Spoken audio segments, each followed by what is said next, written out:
izquierdo, derecho.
Mar del Plata.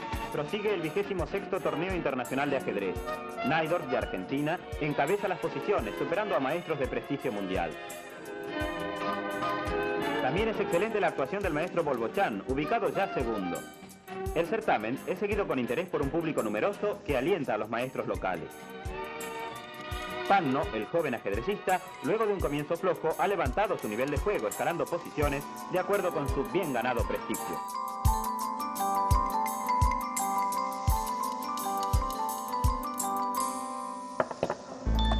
Papá los quería a los dos por igual, lógicamente que a veces uno se vuelca por el mayor con más atención.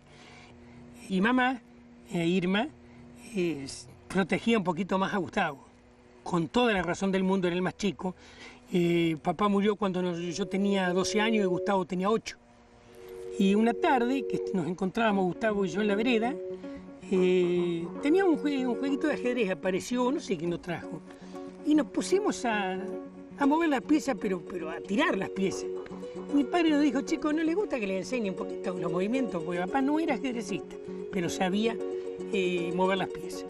Nos enseñó los movimientos, nos entusiasmó y de ahí en adelante Gustavo y yo nos dedicamos a comprar libros, juegos, todo para el desarrollo. Fuimos autodidactas porque no se disponía de mucho dinero para concurrir a clubes importantes.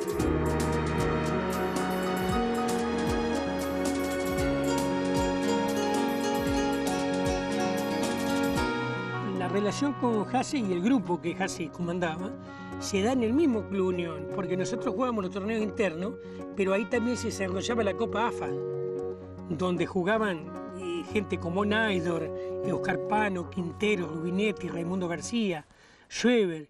Entonces los íbamos conociendo. Y él toma contacto con este muchacho Ricardo Hasse, que había sido 9 veces seguida campeón santafesino, pero él enseñaba en sirio libanés. Entonces Gustavo se va al sirio libanés con Ricardo y yo me quedo en Unión. Tal es así que tuvimos la mala suerte de enfrentarnos en el Club Atlético Unión en un torneo por equipo y me gana Gustavo. Y cuando termina se le caen las lágrimas. Le digo, ¿por qué lloras? Porque te gané y sos mi hermano. Pero esto es una confrontación ajedrecística, Gustavo. No pasa de eso. Seguimos siendo hermanos como siempre. A ese punto tenía la sensibilidad.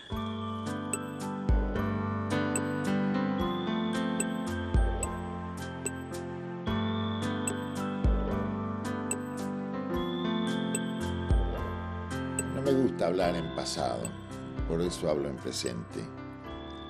Hay formas de perdurar y de sobrevivir. Entonces, él era tatengue, así que rumbió para el ajedrez de Unión.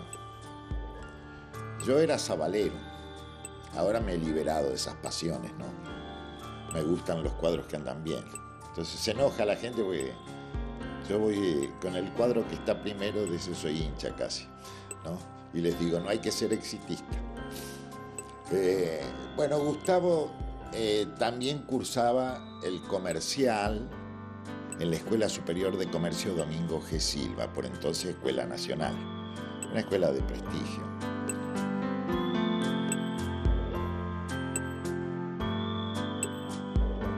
Yo lo conozco a Gustavo cuando ingresamos al colegio en el año 68. Hice mis 5 años de escuela, los hice con él como compañero. La escuela en sí era una de las escuelas importantes, se quiere, públicas de Santa Fe, porque tenía una orientación definida, escuela de comercio. Porque entramos ahí, no sé, nos encontramos ahí y tuve la oportunidad, digamos, de compartir, insisto, los 5 años de mi carrera secundaria junto a Gustavo y acompañar. Mucho significó para mí el hecho de que él fuera ajedrecista, porque me hizo agarrar el gusto por el ajedrez y lo seguí durante los torneos que tenía oportunidad él de jugar, de participar en Santa Fe. Generalmente yo iba a acompañarlo, a hacerle de hinchada. Era creativo, buscaba siempre la mejor jugada, eso lo obligaba a meditar mucho, a consumir tiempo. Pero, dada la juventud de él, todavía no era una persona que manejara mucho caudal teórico. Hay que recordar que en esa época no estaban los monstruos estos de silicio que sirven de base de datos y son ordenadores. Allí teníamos que pensar y hasta analizar con nuestra cabecita, como decía Naidorf. En el ajedrez se veía en la partida, se preocupaba mucho también. Yo le insistía mucho que tenía que aprender a gozar, ¿no? Porque ponía mucho esfuerzo en la meditación.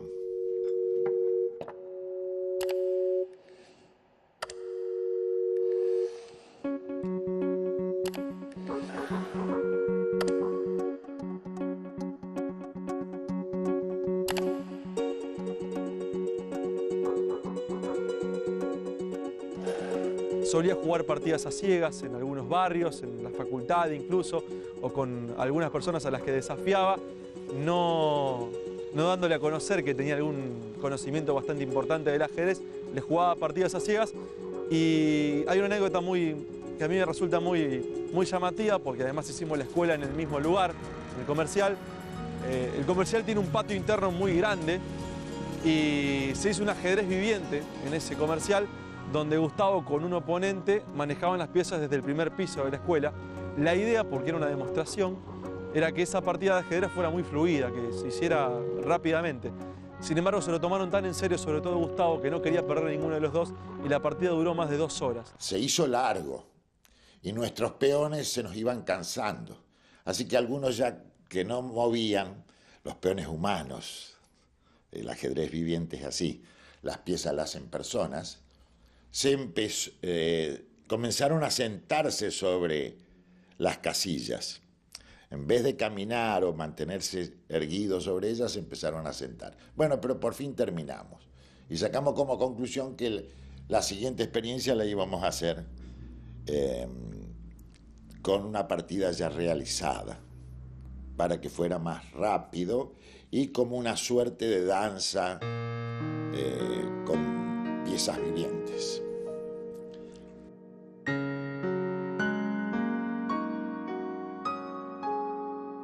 Éramos socios del Club Atlético Unión de Santa Fe y bueno, íbamos a nadar y un buen día nos metimos en la sala de ajedrez, ya que jugábamos, nos pusimos a jugar y estuvimos muchísimo tiempo jugando en el Club Atlético Unión. Íbamos a la tarde, salíamos a la pileta, jugábamos, a veces seguíamos en casa. Muchas veces cuando después nos dedicamos a los torneos, el colectivo demoraba mucho en la madrugada para venir, los torneos se extendían hasta muy tarde. ¿Y qué es lo que hacíamos? Jugábamos de memoria, sin tablero ni nada, mientras esperábamos el colectivo, y llegábamos a casa, Gustavo y yo, jugando la partida, hablándonos de memoria, y la gente nos miraba como yo, este tipo tan loco.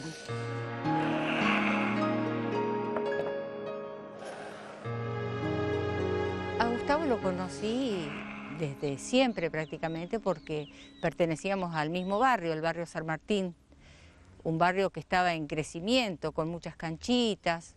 Él era más chico que yo, pero cuando llegamos a los 14, 15 años, más o menos, Integramos un mismo grupo de jóvenes que nos juntábamos a veces para algún bailecito, otras veces los acompañábamos a ellos cuando hacían algún partido de fútbol en la canchita Independiente, que era la canchita del barrio, que hoy son todas edificaciones, y le hacíamos barra.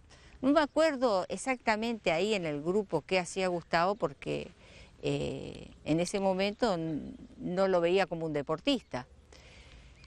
Pero sí me acuerdo que siempre estaba acompañado por su novia. Del grupo nuestro era precoz, porque era el más chico y siempre tenía la misma novia y concurría a los encuentros con ella, que era Liliana. Gustavo no era Gustavo sin Liliana. Creo que en realidad es así, por lo menos el tiempo en que yo lo compartí. Gustavo iba con nosotros al comercial Domingo Silva, que era el turno mañana. En el mismo edificio funcionaba el comercial Juana del Pino de Rivadavia, que era de mujeres, que era por la tarde. Entonces, bueno, ellos siguieron, no sé desde cuándo, digamos, pero yo desde que los conozco de manera más cercana eran Gustavo y Liliana.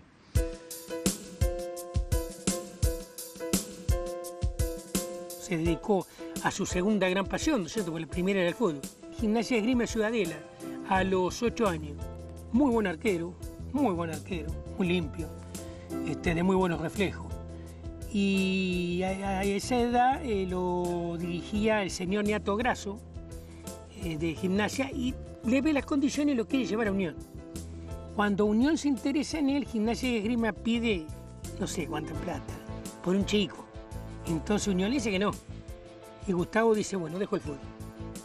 Deja el fútbol, se dedica a jugar torneos libres para la escuela, los partidos clásicos de barrio, pero ya abandona completamente el fútbol. Lo que no abandona fue el ajedrez, que fue su segunda gran pasión. Pero yo siempre, sobre todo a medida que uno empieza a mirar atrás, por razón de los años, ¿no? Yo siempre dije que las partidas más importantes se juegan fuera del tablero.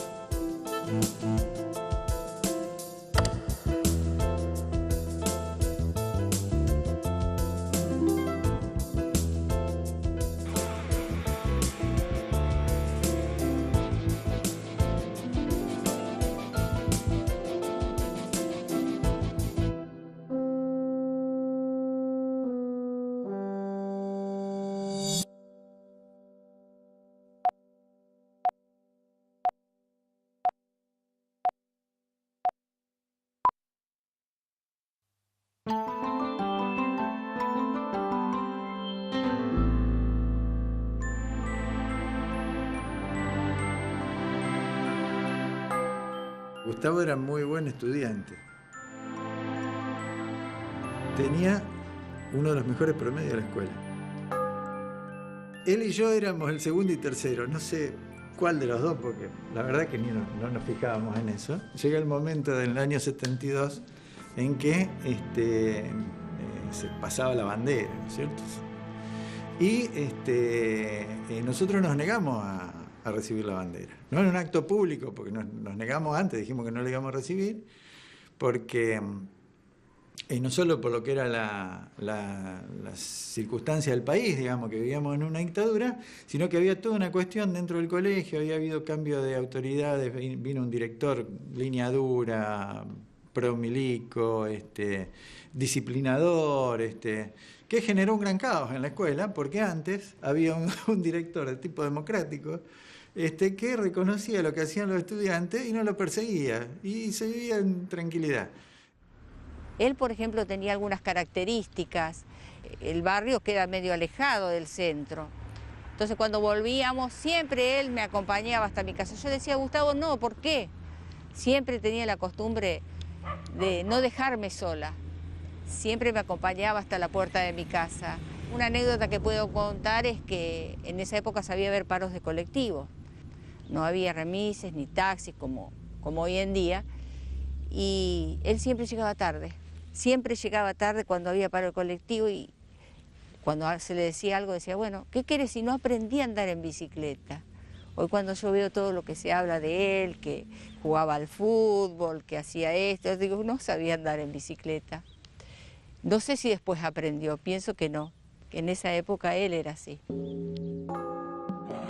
Cuando terminamos la escuela, no por ponernos de acuerdo ni por nada, cada cual fue eligiendo cuál era su posibilidad de estudio universitario y coincidimos en la Facultad de Química con Gustavo. Él en la carrera de Bioquímica y yo en la carrera de Licenciatura en Química. Y aparte de eso, coincidimos en el ingreso a la organización política universitaria de ese momento, que era el Ateneo Universitario, que respondía a la misma orientación que el Movimiento de Acción Secundaria, pero era en la universidad.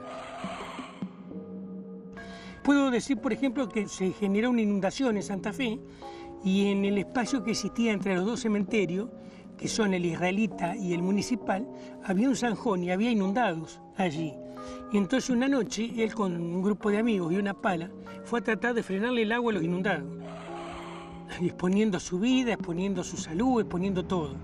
Y también salió por las calles de Santa Fe pidiéndole a la gente, casa por casa, alimento para esa gente inundada.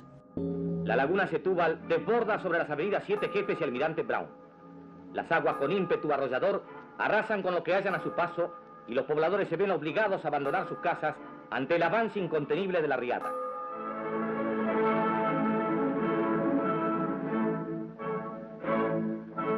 Pero la voluntad y la fe ya levantan nuevas viviendas.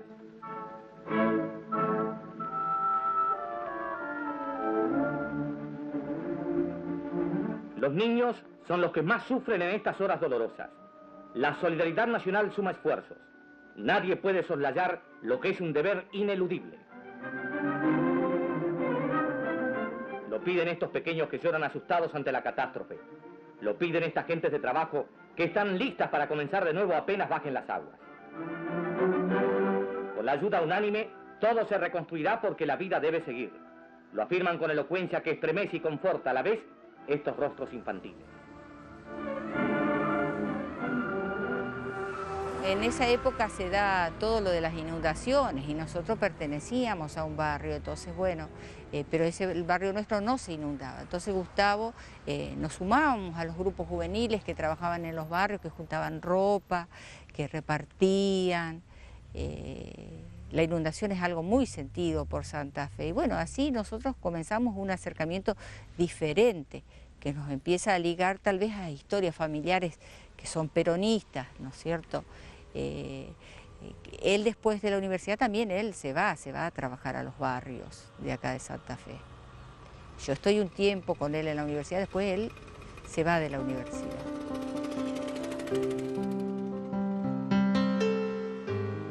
Fines del año 72 y principios del año 73, políticamente se da una situación muy particular y muy fuerte. O sea, fines del 72 es la lucha por la vuelta de Perón, ¿no es cierto? Lucha y vuelve. Eso significaba prácticamente que todos los días en distintos barrios había actos en la calle, a veces en alguna vecinal. Bueno, eso ya fue significando un acercamiento a la militancia, ¿no es cierto? O sea, se comenzaba a participar.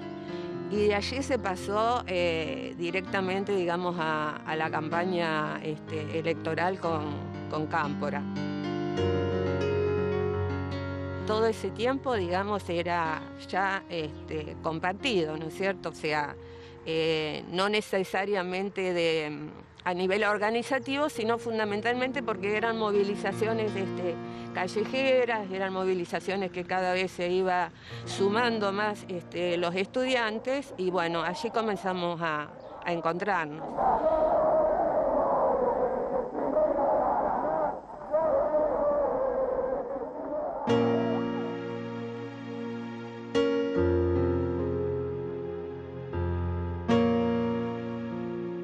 Hay un hecho que es el que nos marca de alguna manera a todos, que en noviembre del 74, en la ciudad de Santa Fe, son secuestradas y asesinadas 2 abogadas, ¿no? Con las marcas más evidentes del terror como para incidir sobre la población.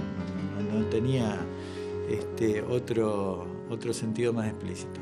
dos abogadas militantes, por supuesto, defensores de presos políticos, militantes gremiales, bastante conocidas. Y a partir de ahí empieza a ser una inseguridad latente para todo el mundo. Empieza a haber un montón de amenazas por parte de las 3A hacia dirigentes estudiantiles. Hay varios compañeros que se tienen que ir de Santa Fe de inmediato. Con Gustavo no tengo fecha precisa, pero estimo que fue a principios del 75 que dejamos de vernos, cuando él se va a Rosario con Liliana. O quizás un poco antes ya no nos veíamos. Ya las actividades nuestras estaban separadas. Yo estaba como trabajando en superficie en la facultad y él ya no. Él era una persona expuesta, yo no. Entonces las situaciones fueron distintas. Después que pasa sobre finales del 75, se produce en mi caso un corte abrupto con la facultad por el tema que ya todos, aún los de superficie, los empezaron a chupar, si se quiere, los detenían.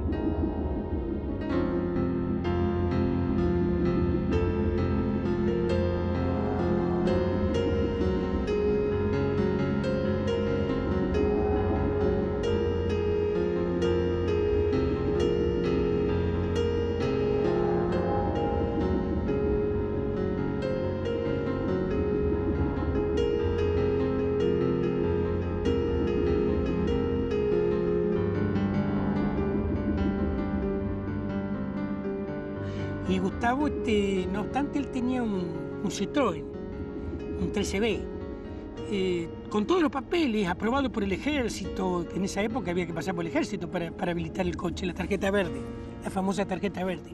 Todo habilitado. Y bueno, cuando fuimos a buscar noticias sobre el auto, el mecánico, pues yo acompañé todo lo que pude, mamá, en la búsqueda de Gustavo. Y cuando fuimos a buscar el auto, va mi tío con mi madre y el mecánico le dice que se vaya o la denuncia a la policía. Mi tío le pregunta, ¿cómo es? Si se lo llevó la policía, usted tiene que tener un papel firmado. No lo tengo y se terminó. ¿Y si no, qué? Le contestó el mecánico. Estaba apañado por la fuerza, no hay duda. Nosotros fuimos a hacer una denuncia por la desaparición y cuando el sumariante termina la declaración, llega al fondo, nos mira y nos dice, ¿quieren agregar algo más o está todo dicho? Sí, señor, le digo. Le falta el nombre del desaparecido. ¿Usted ya lo sabía? Sacó la hoja, se fue por una puertita atrás y volvió con 2 monos con pistola, muchachos, que daba miedo el solo verlo.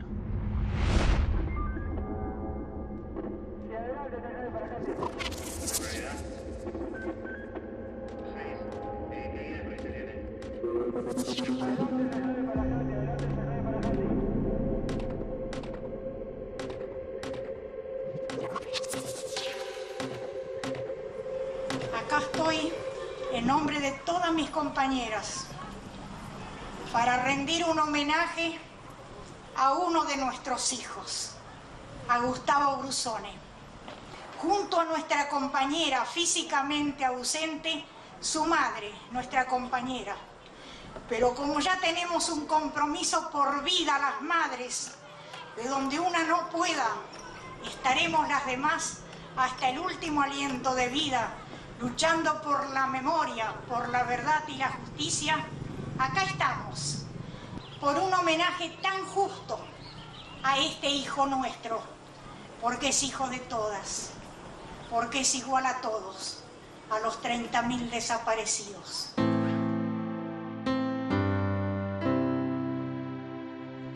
Gustavo era un compañero como era la mayoría. En estas historias no me gusta pensar en ejemplos de héroes o de líderes, porque en realidad todos teníamos una forma de pensar, de actuar, de compartir y de llevar adelante nuestros principios que era similar, que era compartida y que era también de una gran entrega y apoyo hacia los demás. Para mí sí era un líder, o por lo menos era mi líder. ¿no? Pero yo sé que tenía mucha gente que lo reconocía a él dentro de la facultad a pesar de su edad, mayores que él y menores, sin duda, que lo tenían como un referente importante en todos los aspectos, ¿no? Porque era consecuente, era bocón, era una persona muy atractiva, y un militante de fierro, ¿qué quiere que te diga? Para mí sí era un referente muy importante.